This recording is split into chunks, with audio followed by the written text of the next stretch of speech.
I first met in person with Mary E. in the summer of 2007.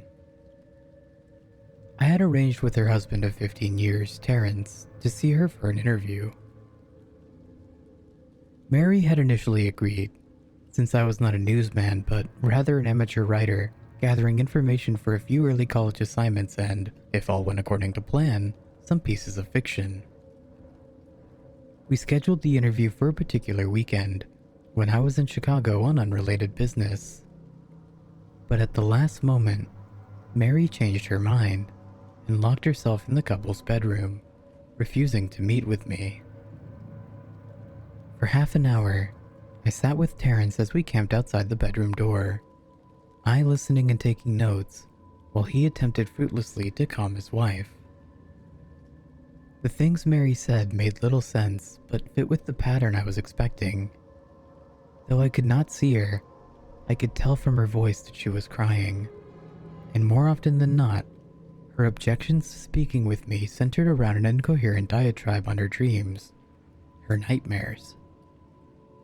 Terrence apologized profusely when we ceased the exercise, and I did my best to take it in stride. Recall that I wasn't a reporter in search of a story, but merely a curious young man in search of information. Besides, I thought at the time I could perhaps find another similar case if I put my mind and resources to it. Mary E. was a sysop for a small Chicago-based bulletin board system in 1992 when she first encountered Smile.jpg, and her life changed forever. She and Terrence had been married for only 5 months. Mary was one of the estimated 400 people who saw the image when it was posted as a hyperlink on the BBS, though she is the only one who's spoken openly about the experience. The rest have remained anonymous, or perhaps dead. In 2005, when I was only in the 10th grade, Smile.jpg was first brought to my attention by a burgeoning interest in web-based phenomena. Mary was the most often cited victim of what was sometimes referred to as Smile Dog, the being Smile.jpg is reputed to display. What caught my interest, other than the obvious macabre elements of the cyber legend and my proclivity towards such things, was the sheer lack of information, usually to the point that people don't believe it even exists other than as a rumor or hoax. It is unique because, though the entire phenomenon centers around a picture file, that file is nowhere to be found on the internet. Certainly, many photo-manipulated simulacra litter the web, showing up with the most frequency on sites such as the image board 4chan, particularly the X-focused paranormal subboard.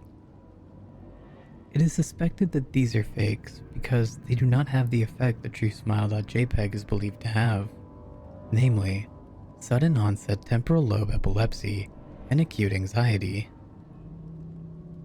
The purported reaction in the viewer is one of the reasons that the phantom-like Smile.jpg is regarded with such disdain, since it's patently absurd, though, depending on whom you ask, the reluctance to acknowledge Smile.jpg's existence might be just as much out of fear as it is out of disbelief.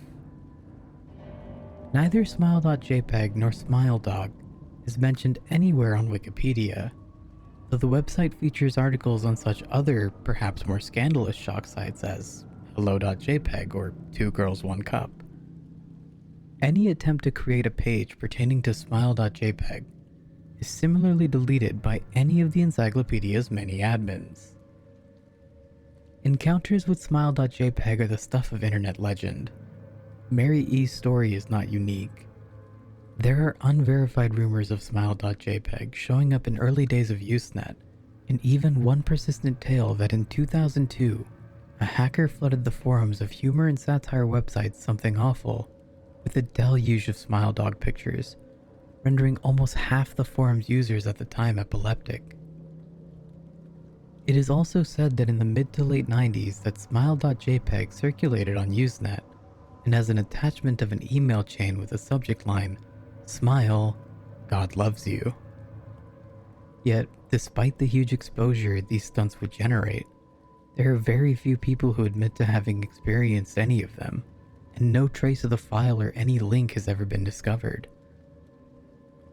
Those who claim to have seen smile.jpg often weakly joke that they were far too busy to save a copy of the picture to their hard drive. However, all alleged victims offer the same description of the photo.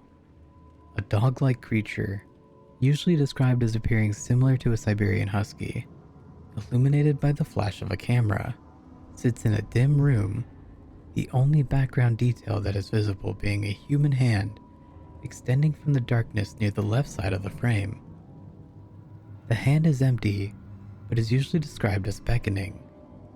Of course, most attention is given to the dog, or dog creature, as some victims are more certain than others about what they claim to have seen.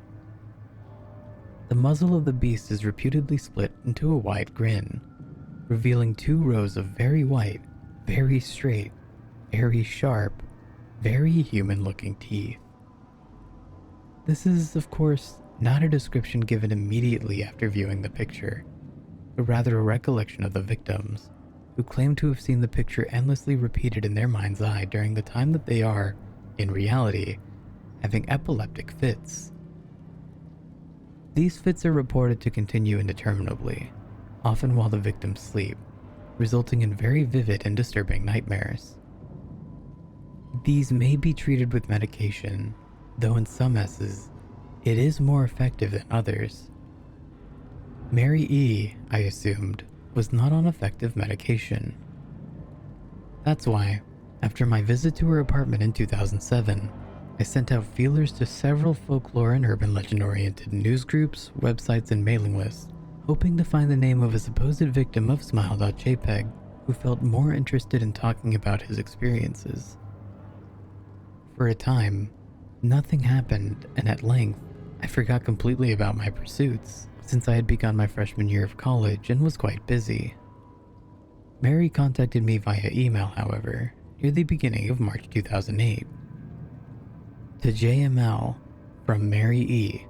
Subject: last summer's interview. Dear Mr. L, I am incredibly sorry about my behavior last summer when you came to interview me. I hope you understand that it was no fault of your own, but rather my own problems that led me to act out as I did. I realized that I could have handled the situation more decorously. However, I hope you will forgive me. At the time, I was afraid. You see, for 15 years, I have been haunted by smile.jpg. Smile Dog comes to me in my sleep every night. I know that sounds silly, but it is true. There is an ineffable quality about my dreams, my nightmares, that makes them completely unlike any real dreams I'd ever had.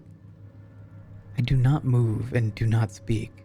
I simply look ahead, and the other thing ahead of me is the scene from that horrible picture. I see the beckoning hand, and I see Smile Dog. It talks to me. It is not a dog, of course, though I'm not quite sure what it really is. It tells me that it will leave me alone if only I do as it asks. All I must do, it says, is spread the word. That is how it phrases its demands, and I know exactly what it means. It wants me to show it to someone else. And I could.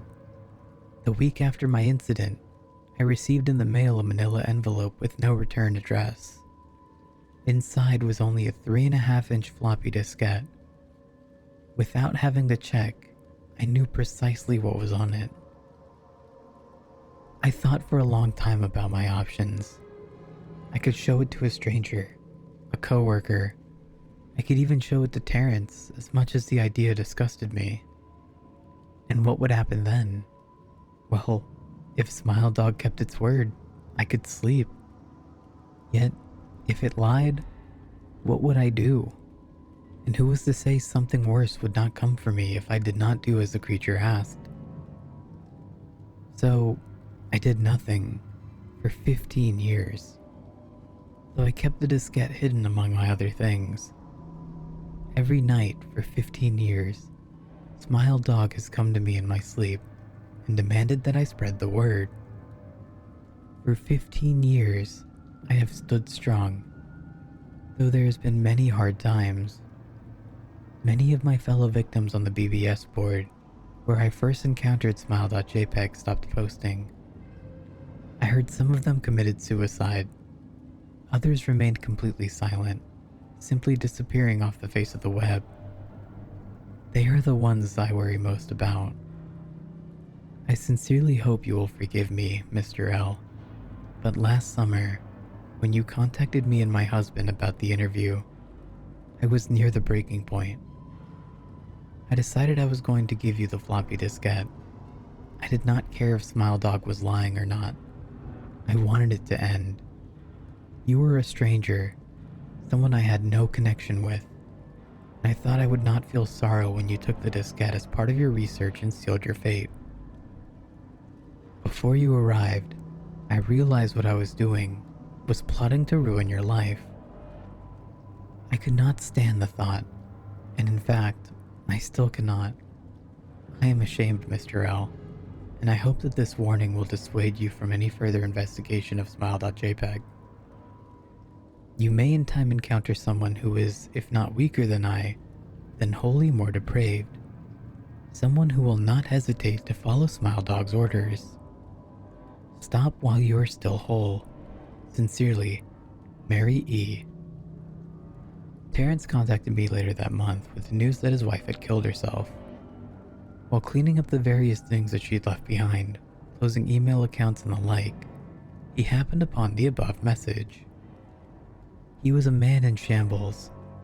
He wept as he told me to listen to his wife's advice. He'd found the diskette, he revealed, and burned it until it was nothing but a stinking pile of blackened plastic. The part that disturbed him most, however, was how the diskette had hissed as it melted, like some sort of animal, he said. I will admit that I was a little uncertain about how to respond to this.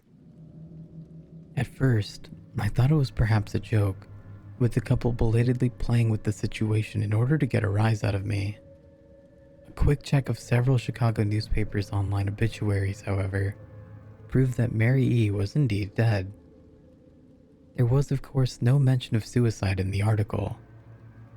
I decided that, for a time at least, I would not further pursue the subject of smile.jpg, especially since I had finals coming up at the end of May. But the world had odd ways of testing us. Almost a full year after I'd returned from my disastrous interview with Mary E., I received another email. To JML, from Elza here 82. Subject: Smile. Hello. I found your email address through a mailing list. Your profile said you were interested in Smile Dog. I have saw it. It is not as bad as everyone says. I have sent it to you here. Just spreading the word. The final line chilled me to the bone. According to my email client, there was one file attachment called naturally smile.jpg. I considered downloading it for some time. It was most likely a fake, I imagined, and even if it weren't, I was never wholly convinced of smile.jpg's peculiar powers. Mary E.'s account had shaken me, yes, but she was probably mentally unbalanced anyways. After all, how could a simple image do what smile.jpg was said to accomplish? What sort of creature was it that could break one's mind with only the power of the eye? And if such things were patently absurd, then why did the legend still exist at all?